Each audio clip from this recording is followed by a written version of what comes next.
31ஆம் தேதி இளைய தலைமுறைகள் கண்டிப்பா தெரிஞ்சுக்க வேண்டிய ஒரு நாள். உலக புகையிலை ஒழிப்பு தினம். இந்த புகையிலையோட தாக்கத்தை பத்தி நம்ம தமிழ்லயே இருக்கு. திருவள்ளுவர் திருக்குறளை சொல்றாங்க, ஈன்றாள் முகத்தேயும் இன்னாதால் என்மற்று சான்றோர் முகத்து களி.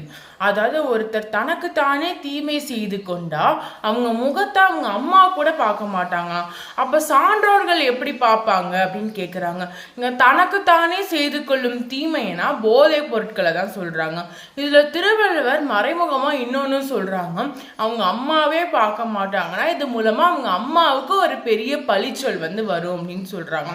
அப்ப இந்த புகையிலை பழக்கத்தை நம்ம நிறுத்தணும். இப்ப உலக சுகாதார மையம் என்ன சொல்றாங்கன்னா 2030க்குள்ள புகையிலையை ஒழிக்கணும் அப்படின்னு அவங்க ஆசைப்படுறாங்க. இதை ஒழிக்கிறதுக்கு நம்ம என்னெல்லாம் பண்ணலாம்? முதல்ல நம்ம புகையிலை பிடிக்கக்கூடாது. நம்ம நண்பர்கள் யாராவது புகையிலை பிடிச்சா அவங்களையே நம்ம மீட்டு கொண்டு வரணும்.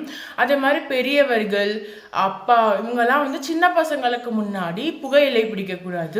அப்புறம் 18 வயசுக்கு கீழே உள்ள குழந்தைகளுக்கு புகையிலை விற்கக்கூடாது. நம்ம நிறைய புத்தகங்கள் வாசிக்கணும், நிறைய ஆன்றோர்களோட உரையை கேட்கணும். அப்போதான் எது சரி எது தப்புன்னு தெரிஞ்சு நம்ம அறவழியில போக முடியும்.